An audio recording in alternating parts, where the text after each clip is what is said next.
यहाँ प्रस्तुत है प्रसिद्ध लेखिका शिवानी की एक कहानी लिखूं।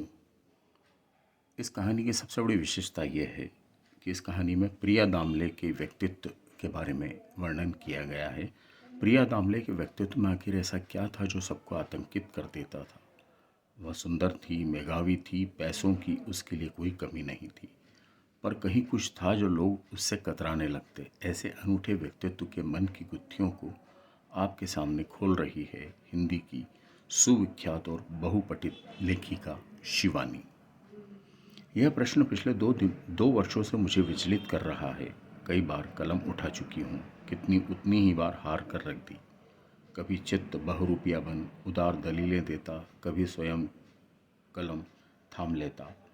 आज तक स्मृति से न जाने कितने कंकाल खींच पाठकों को थमा चुकी हूँ, किंतु इस कथानक का उलझा सूत सुलझाने बैठती हूँ तो यही घुसर स्मृति किसी अशरीरी प्रेम छाया सी मुझे सहलाने लगती है। छी छी, यही मैत्री निभा रही हूँ मैं।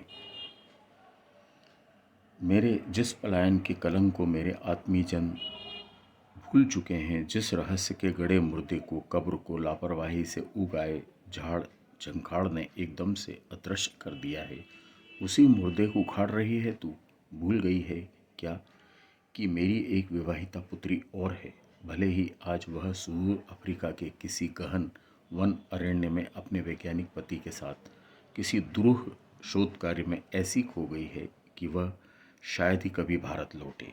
पर यदि कभी लौट आई तो ऐसा है तो नहीं कि उसके पास भारत की पत्र पत्रिकाएं पहुंचती ही न हो।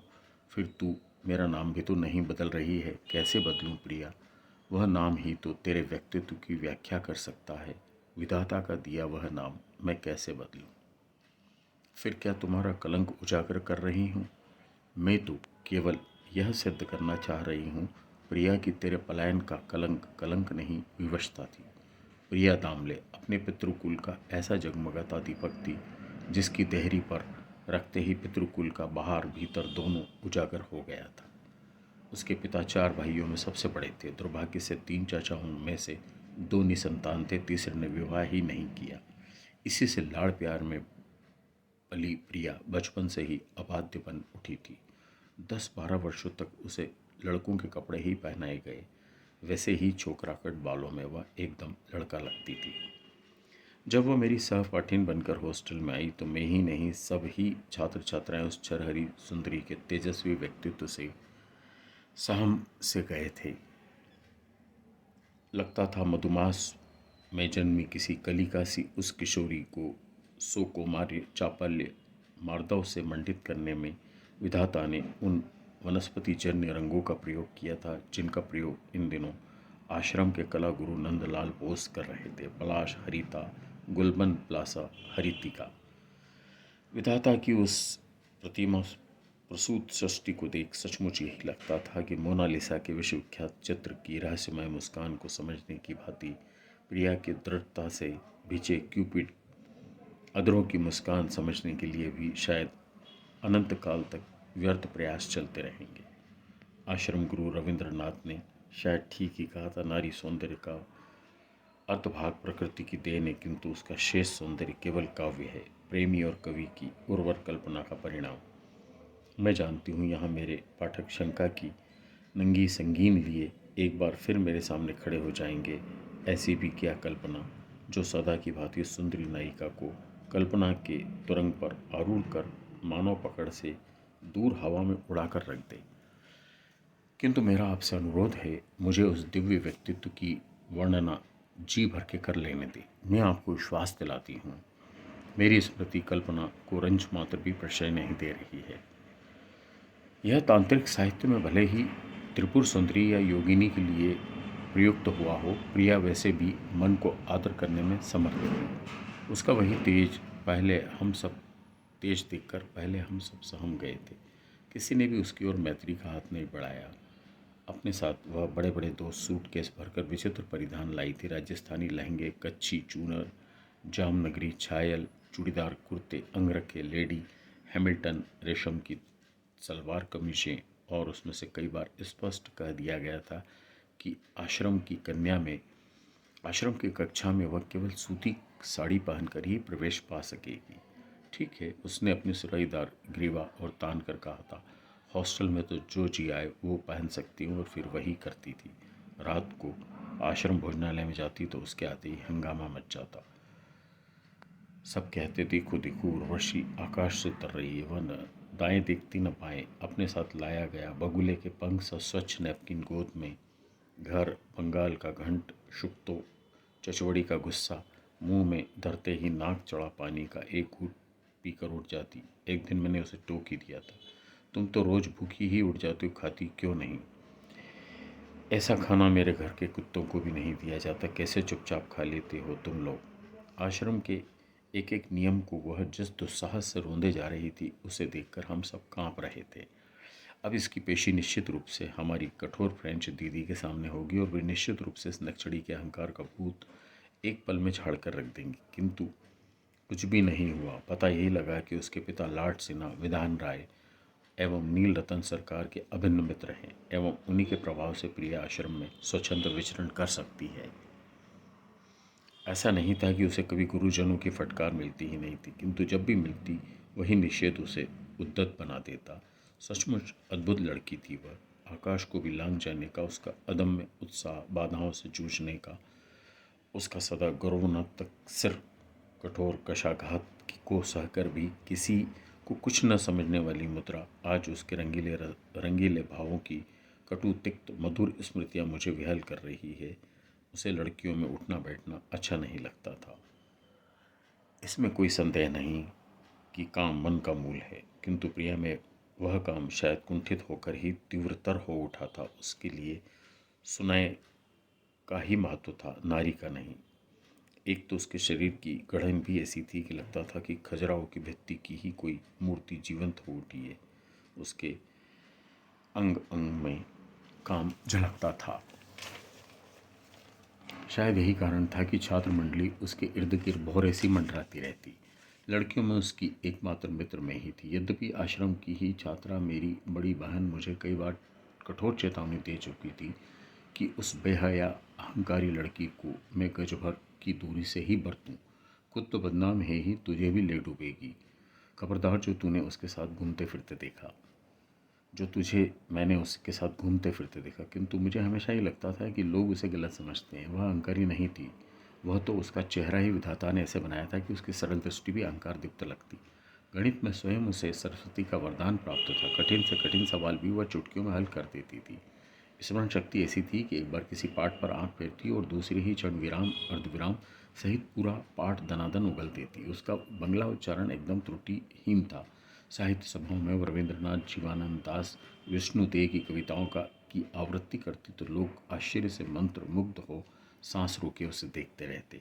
क्या लड़की है रे बाबा, यह तो बंगाली से भी अधिक बंगाली है। उसकी उसकी यही आश्रम व्यापी ख्याति लड़कियों को जला भुना देती। एक बार हॉस्टल की लड़कियों ने उसकी शिकायत कर दी कि वह आधी रात में कमरा बंद करके सिगरेट पीती। मैं तो काँप गई थी। तलाशी लिए जाने पर मेरी वह दबंग सखी अवश्य पकड़ी जाएगी, क्योंकि मैं जानती थी कि सूटकेस में रेशमी साड़ियों की तहों के बीच वह थल्ले के थल्ले सिगरेट के पैकेट छुपा कर रखती है। यह 1936 की बात है। आज शायद लड़कियों के छात्रावास में उनके सूटकेस में चरस गांजे के बीड़े भी पकड़े जाने पर उन्हें उधार जमाना मुक्त कर दे, पर तब किसी छात्रा के सिगरेट पीने का संदेह भी उसके लिए चुल्ली भर पानी में डूब मरने वाली बात होती थी। मैंने एक दिन उसे टोका भी, छी छी प्रिया, तुम सिगरेट पीती हो? क्यों क्यों, क्या बुराई इसमें? स्त्रियां तंबाकू जर्दा खा सकती है तो मैं सिगरेट क्यों नहीं पी सकती? भला फिर मुझे पकड़ने वाला आज तक पैदा नहीं हुआ, तू क्यों घबराती है? सच गजब की लड़की थी वह। जब बिना किसी पूर्व सूचना के एक दिन उसके दोनों सूटकेस जब्त कर लिए गए तो उसके चेहरे पर शिकन भी नहीं उभरी। सब लड़कियों की उपस्थिति में जितनी बार उसकी एक एक साड़ी झटकी जा रही थी, उतनी ही बार मेरा कलेजा मुंह को आ रहा था। किंतु वह थी एक बंदी, वहीं पर गहन आत्मविश्वास से मुस्कुराती चली जा रही थी, जैसे कह रही थी, क्यों मिला ना कुछ? रात में सब पैकेट फूट डाले थे छोकरे ने। मैंने बाहर निकलते एकांत में उसे पूछ लिया, कहाँ गए सब पैकेट? सब पी गए, मेरी तलाशी लेने चले थे, बड़े बड़े डूब गए, गधा पूछे कितना पानी। इसी बीच पिता की बीमारी का तार पाकर मैं बेंगलोर लौट गई। लौटी तो पता चला कि प्रिया अचानक आश्रम छोड़कर चली गई। वह कहाँ गई, क्यों गई, किसी को कुछ पता नहीं था। लड़कियां मुझसे पूछती कि तुम्हारी अंतरंग सखी थी, तुम्हें कुछ भी कहकर नहीं गई? किसी प्रेम का चक्कर था क्या? मैं क्या कहती? कुछ कहती भी तो कोई विश्वास क्या करता कि मुझसे कुछ कहे बिना ही वह चली गई। स्वयं मैंने उसकी उस सन की बेरुखी के लिए उसे कभी क्षमा नहीं किया। फिर वर्षों बाद मुझे अचानक एक दिन रेलवे स्टेशन पर मिल गई। आश्रम छोड़े वर्षों बीत गए थे, मेरा विवाह हो चुका था, छात्र जीवन की स्मृतियां बहुत पीछे छूट चुकी थी। ट्रेन आने में विलम्ब था। मैं रेलवे बुक स्टॉल पर खड़ी पत्रिका उलट रही थी कि अचानक किसी ने मेरे कंधे पर हाथ रखा। मैं चौंक कर मुड़ी तो वह मुझसे लिपट गई। वह भी उसी ट्रेन से जा रही थी। फिर तो वातानुकूलित डब्बे में ही मुझे जबरन खींच कर ले गई। तू चिंता मत कर, मेरे छोटे चाचा अब रेलवे बोर्ड के चेयरमैन हैं। सब मुझे जानते हैं। अभी मिनटों में तेरा टिकट कन्वर्ट करवा लेंगे। उस एकांत कक्ष में कितना कुछ था कहने के लिए, कितना कुछ था सुनने को। एक एक करके कितनी ही रस भरी स्मृतियाँ वर्षों से किसी जंग लगे बक्से में से निकल रही भव्य बनारसी साड़ियों की नेपथलीनी गंध ने हमें विभोर कर दिया। तो अचानक ऐसे क्यों चली गई थी प्रिया? मैंने पूछा। बहुत पुरानी बात हो गई, छोड़ भी, मन उचट गया था हमारा। अब यह बता, तेरी शादी कब हुई? क्या करते हैं तेरे पति? पर मैं तो उसके प्रश्न का उत्तर देना भूल एकटक उसे ही देख रही थी। वही प्रिया थी, वही रंग, वही रूप, वही कदकाठी, किंतु न जाने कहाँ कुछ अटपटा लग रहा था। उसकी मायावी हंसी, उसका कंठ स्वर या उसका कुटिल चितवन। चल पहले कुछ खा लिया जाए। उसने अपना ठाटदार नाश्ता दान टोकरी में से निकाला। स्वच्छ नैपकिन, कांटे चुरी, चम्मच खनकते ही मेरी सुप्त क्षुधा भी जागृत हो गई। क्या आला दस्तरवान सजा दिया था पट्टी ने। इन मौलिक लटकों में ही तो वह हमेशा बेजोड़ थी। याद है मावे के पेड़े तुझे हॉस्टल में बेहद पसंद थे। अभी भी वह हलवाई जिंदा और जैसे जैसे बूढ़ा हो रहा है अभागा वैसे वैसे और उम्दा पेड़े बनाता जा रहा है। खा कर देख। तेरी शादी हो गई प्रिया। पेड़ा मुंह में रखते ही मेरे भीतर कहीं उफनती प्रच्छन्न जिज्ञासा जिह्वा पर आ गई। मैं मनी मन सोच रही थी कि तब क्या इस सन की लड़की की शादी नहीं हुई? यह तो अभी भी मुझे मायके की दुकान में ही पेड़े खिला रही है। मेरे प्रश्न को अनसुना कर फिर चाहने लगी। यह ले, एक पेड़ा और खा, है ना बढ़िया? मैं अपना कौतूहल रोक नहीं पा रही थी। तेरी शादी हो गई क्या प्रिया? मैंने फिर पूछ लिया। हाँ, वह हंसी। देखती नहीं, यह कड़ा हुआ सालू अपना फुलवरी दुपट्टा उसने मेरे सामने झड़ी सा फहरा दिया। यह तो प्रिया की चिर परिचित उन्मत्त हंसी नहीं थी। तब क्या वह अभी तक कुंवारी ही थी या अकाल वैधव्य ने उसे ऐसा श्रीहीन बना दिया था? न कंठ में मंगलसूत्र था, न अंगुली में अंगूठी, न ललाट पर मंदरासी कुंकू की वह बिंदी जिसके नीचे हमेशा एक नन्हा सा काला गोल बिंदु वह संवार लिया करती थी। उसका वह मौलिक सज्जा प्रयोग फिर आश्रम में फैशन बनकर ही चल निकला था। जिसे देखो ललाट पर दो दो बिंदियाँ। मेरा गंतव्य स्टेशन आने को ही था। मुझे तो दूसरे स्टेशन पर उतरना था। पर वहाँ कहाँ जा रही थी? अपना पता नहीं देगी? कभी चिट्ठी तो लिख देना, मेरा पता भी लिख ले। अरे छोड़, जब मिलना होगा ऐसे ही भगवान हमें मिला देगा। एक और बात बता दूं, संसार के अधिकांश पते झूठे होते हैं। सचमुच ही बोरा गई थी लड़की या किसी पागलखाने से रोग मुक्त होकर लौट रही थी? ऐसी गहन मैत्री थी हमारी। और न जाने न अपना पता देने का उत्साह, न मेरा पता लेने की व्यग्रता। मैं अगले स्टेशन पर उतर जाऊंगी, मैंने कहा और साड़ी की मांझ ठीक करने लगी। उसने मेरा हाथ पकड़ कर बिठा लिया। नाराज हो गई? तब सुन, मेरा विवाह हो गया। तेरी तरह मेरी भी एक प्यारी सी बच्ची है, सुदर्शन पति है, बड़ा सा प्रसाद है, 2 कारें, यहाँ तक कि मेरे लखपति व्यवसायी पति का अपना चार्टर्ड प्लान भी है। पर यह मैं हमेशा के लिए भारत छोड़कर चली आई हूँ। क्या कहती हो प्रिया? क्या तुम्हारे पति? मेरे अधूरे प्रश्न को उसने स्वयं पूरा कर दिया। क्या मेरे पति बदचलन हैं, शराबी हैं? यही पूछना चाह रही है ना? वही विदेश में जन्मे, वहीं बस गए। किशोर पटवर्धन को कोई भी लत नहीं है। वह मुझे बेहद चाहता है और मैंने ही उसे छोड़ा है, उसने नहीं। ट्रेन की गति धीमी हो रही थी। दूर आसन्न बड़े स्टेशन की बत्तियां जुगनू से चमकने लगी। मैंने अधीर होकर उसे झकझोर दिया। कैसी मूर्ख है तू! कहती है तेरी एक बच्ची भी है, वह बड़ी होगी, विवाह होगा, तब तू उसे क्या माँ का अभाव नहीं खलेगा? फिर उसके निर्दोष पिता को तू अकारण ही छोड़कर चली आई। अकारण नहीं, वह हंसी, किंतु विचित्र हंसी थी। वह बहुत कारण है। मैं उसके विवाह तक बनी रहती तो उसकी लज्जा उसके लिए घातक बन सकती थी। स्टेशन आ गया था। मैं विदा लेकर उतर गई। वह देर तक खिड़की से हाथ हिलाती रही। फिर एक बार हाथ हिलता हुआ वर्षों के लिए किसी शून्य में विलीन हो गया। ठीक 10 वर्ष बाद फिर वह मिल गई। कई बार आज सोचती हूँ, न मिली होती तो अच्छा ही होता। नैनीताल जाड़ों में प्राय ही वीरान हो जाता है। कहते हैं 25 दिसंबर को वहाँ अवश्य हिमपात होता है। मैं 10 वर्षों तक वहाँ रही और कभी ऐसा नहीं हुआ कि बड़े दिन पर बर्फ़ न गिरी हो। जब भी वहाँ रही तब भी ऐतिहासिक हिमपात का समाचार सुन लेती। उस दिन भी 25 दिसंबर का हिमपात होकर उदार क्षणिक धूप से गलकर पिघल गया था। कई वर्षों की अनवरत वर्षा के बाद पहली बार आकाश चमका था। ताल लबालब छलक रहा था। नैनो देवी के मंदिर की क्षुद्र घंटियों के साथ गिरजे के गुरु गंभीर घंटे की गर्जना बगावत की सी युगलबंदी कर रही थी। ठंडी सड़क निशब्द सन्नाटे से घिरी एकाएक सुरंग सी लग रही थी। न जाने किस सनगमे में उस सन्नाटे में पाषाण देवी के दर्शन को निकल गई। ताल की कगार पर खड़े वृक्ष मणिपुरी नर्तकियों की सी अलस मादक लास्यपूर्ण मुद्रा में झूम रहे थे। आकाश फिर घुसर मेघदंडों से गिरने लगा था। मैंने ठंडी बाहर से सिहर शाल कसकर लवादे सा लपेट लिया और चाल तेज कर दी। नैनीताल की वर्षा बिना किसी पूर्व सूचना के अचानक आ जाती है, कभी भी आकर सहमा देती है। कहीं ऐसा न हो कि तीव्र वर्षा का वेग मुझे बीच में ही दबोच लिया और मैं अपने घर तक की कठिन चढ़ाई नहीं चढ़ पाऊँ। उन दिनों अवस्था ही ऐसी थी कि तेज चल पाना भी मेरे लिए कठिन हो रहा था। सहसा किसी ने मेरे कंधे को मजबूत पंजे से जकड़ लिया। मैं घबरा कर खड़ी हो गई। जनशून्य ठंडी सड़क पर दूर दूर तक कोई नहीं था। कुछ ही दिन पूर्व इसी ठंडी सड़क पर डिग्री कॉलेज की एक छात्रा की लाश मिलने का समाचार पूरी नैनीताल को स्तब्ध कर गया था। उन दिनों नैनीताल आज का नैनीताल नहीं था। यहाँ तक हत्या तो दूर, सामान्य से चोरी या ताला तोड़ने की घटना ने भी कभी सरल नागरिकों को भयग्रस्त नहीं किया था। कुछ दिनों वहाँ की धर्मभीरू गृहिणियों को भी ठंडी सड़क पर जाना छोड़ दिया था। पहले उस सड़क पर उन्हें केवल शेर भालू का ही भय रहता था, अब तो मानव का भय भी उनके सामने आ रहा है। पहचाना नहीं, इस बार कंधे से हाथ हटा वह छाया मेरे सम्मुख खड़ी हो गई। प्रिया से बाहों में भरने के साथ मेरे दोनों उत्साही हाथ जैसे किसी ने सहसा अदृश्य खड्डक से काट कर धरा पर डाल दिया। यह कैसा विचित्र वेश था उसका। ढीला इकबरा पायजामा, रेशमी कुर्ता और खुले बटनों से झांकती लोमश छाती, अधरों पर जर्दे पान की लाली। सहसा उसकी आंखों में लाल डोरी बनकर उतर गई। कहाँ गई वह लंबी वेणी वह और दोहरी बिंदी। मेरे सम्मुख प्रिया का ही नक्शा था, वही कद, वही काठी, किंतु वह प्रिया नहीं थी। तब क्या उसकी जुड़वा थी? पर प्रिया तो अकेली ही थी, न भाई न बहन, चाचा ने संतान थे, मामा थे ही नहीं और मौसी कुंवारी थी। कौन हो तुम? वह बड़ी बेहयाई से हंसा। क्यों भाई, अभी तुम्ही ने तो प्रिया कहकर पुकारा था ना, पूछती हूँ मैं कौन हूँ? नहीं, तुम प्रिया नहीं हो, मैं जाने को उद्यत थी। रुको, उसने कहा।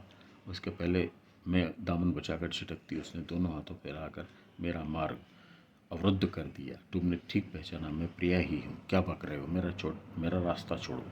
नहीं।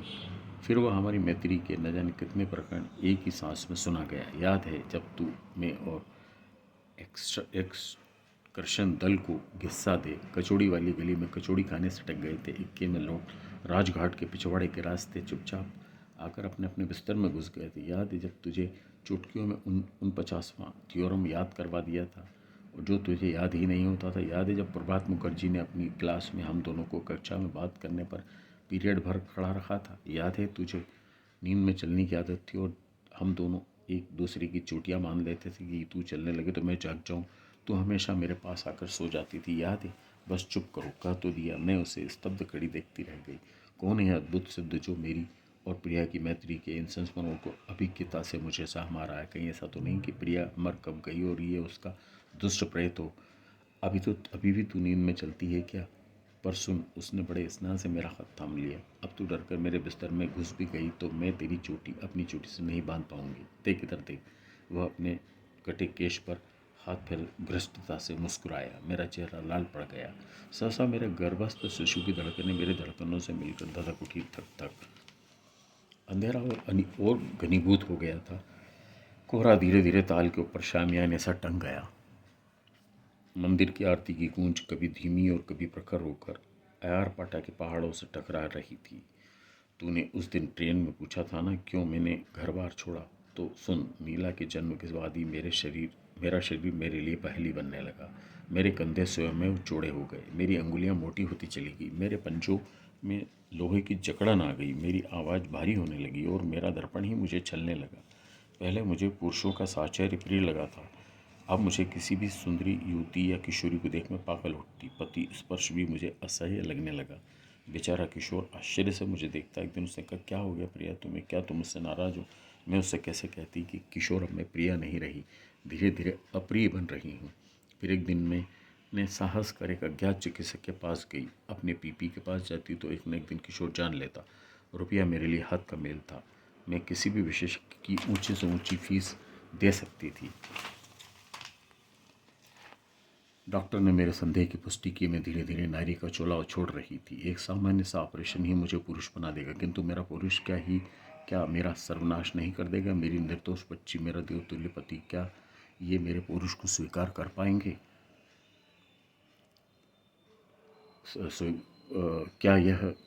क्या स्वयं मेरी लज्जा उनकी भी लज्जा नहीं बन जाएगी? सौभाग्य से उन्हीं दिनों किशोर अपने व्यवसाय के सिलसिले में नाइजीरिया जा रहा था। उन दिनों वैसे भी हमने बोलचाल लगभग बंद सी हो गई थी। मैंने अपना बेडरूम अलग कर लिया था और बेबाक उस सजा को बेचारा किशोर झेल नहीं पा रहा था। उसका मेरा जॉइंट अकाउंट था, उसी में से पर्याप्त धनराशि निकाल मैं नीता को अपनी एक मित्र के यहाँ यह कहकर छोड़ आई कि मैं अपनी बीमार माँ को देखने भारत जा रही हूँ। लौटते ही किशोर समझ गया होगा कि मैं कभी नहीं लौटूंगी, क्योंकि मेरी माँ तो मेरे विवाह से पहले ही गुजर चुकी थी। फिर उस अज्ञात विशेषज्ञ के अज्ञात क्लिनिक में मैं स्वयं ही प्रिया का पिंडदान कर आई, वहाँ से सीधी भारत। मुझे अपने साथ अपने घर चलने का नहीं कहोगी? उसका भर्राया कंठ स्वर मुझे भय से कपा गया। इस सखी का यही आह्वान सुन शायद मैं उसे कभी हाथ पकड़कर खींच ले आती, पर उस दिन उसका यह अनुरोध सुन मैं सिहर उठी। मैं बिना कुछ कहे तेजी से बढ़ने लगी। उसने मुझे बाहों में भींच लिया। मैं नहीं जानती थी उस दिन किस देवी शक्ति ने मेरे अंग प्रत्यंग में वह स्फूर्ति और साहस भर दिया। मैंने एक झटके से उस लोह बाहुपाश से अपने को छोड़ा, एक धक्का सा दिया, पर वह आकस्मिक आघात के लिए प्रस्तुत नहीं था। कटे वृक्ष सा वह नीचे गिरा और मैं हवा के वेग से भागी। कभी कॉलेज की रिले रेस में मैं एक कदम आगे बढ़ा, अपनी इस सखी को पीछे छोड़ देती थी। मैं घर पहुंची तो मेरे चिंतातुर पति हाथ में टाश लिए मुझे ढूंढने के लिए निकल रहे थे। कहाँ रह गई थी तुम? कितनी बार समझाया, कब्रिस्तान की पगडंडी से मत आया करो, फिर वहीं से आ रही हो, रात भर अब डरती रहोगी। मैं प्राय उस पगडंडी से आती थी और कभी कभी रात को उन्हीं कब्रों के सपने देख बुरी तरह से चीख पड़ती थी। दिन में जिस दिन कब्रिस्तान में बैठना मुझे अच्छा लगता था, रात को वही भयावह लगने लगता। 1855 की उन कब्रों पर खुदे कई नाम मुझे कंठस्थ हो गए थे। अधिकांश कब्रों पर संगमरमरी पत्थर की बनी फरिश्तों की खंडित मूर्तियों के साए में मैंने न जाने कितनी कहानियाँ लिखी, किंतु उस दिन जिस अनूठे कथानक को मुट्ठी में बांध मैं कब्रिस्तान की पगडंडी से आधारी चटपट घर पहुंची, उसे क्या मैं आज तक लिपिबद्ध कर पाई? वह कथानक केवल मेरे और मेरे पति तक ही सीमित पुष्प सा बिखर कर धरा पर मिल जाता। पर 2 वर्ष पूर्व लंदन के ऑब्जर्वर में मैंने मृत्यु सूचनाएं पढ़ रही थी। पूरा अखबार चाट कर जब कुछ भी पढ़ने को नहीं रह जाता तो मैं स्त्री स्तंभ की जुगाली करती थी। अनचिहे उन मृत्यु पथ के यायावरों के नाम अव्याधि जन्म मृत्यु के अंतराल से अपनी उनकी वयस का शरसंधान मुझे अच्छा लगता। कभी दुख भी होता कि हाय ऐसी अकाल मृत्यु हुई, कभी दीर्घ जीवन की अवधि देखा आश्चर्य होता। साथ में रहता उनकी संतान, पत्नी, जनक, जननी का नाम और कभी कोई सुंदर सी कविता। उसी में अचानक वह नाम दिख गया था, मिस्टर प्रिया दामले। मिस्टर प्रिय दामले। मृत्यु धैर्य से भोगी गई लंग कैंसर की दीर्घ व्याधि से। जन्म 17 नवंबर 1921, मृत्यु 5 अप्रैल 1983। दयालु परमपिता की बाहों में die will be done. Margaret Damle के परम प्रिय पति, टोनी और नेली के स्नेहशील पिता। कृपया फ्यूनरल में पुष्प न लाएं। चैरिटी चेक इस पते पर भेजें। कैंसर सोसाइटी का नाम पता देकर उस चर्च का नाम भी और पता और समय दिया गया था जहां सर्विस होगी। ट्यूब स्टेशन मेरे घर के पास ही था। चाहती तो बड़े आराम से जा सकती थी। न्यू कासल था ही कितनी दूर। निश्चय ही वह प्रिया थी। उस जन्म तिथि को मैं कैसे भूल सकती थी, जिस तिथि को मैंने वर्षों तक उसे उपहार भेजे थे। पर जाकर करती भी क्या? वहाँ पहुँचकर क्या मैं मार्गरेट दामले से कह पाती कि उसका परम प्रिय पति कभी किसी की उतनी ही प्राणप्रिया पत्नी थी? क्या टोनी नेली से कह पाती कि उनका स्नेही पिता किसी की उतनी ही स्नेहशीला जननी भी था? विधाता ने उस निकृष्ट कोटि का परिहास किया था। क्या वह स्वयं वहीं जाकर प्रिया उनसे निपटेगी? प्रिया ने क्या आज तक किसी से भी हार मानी थी?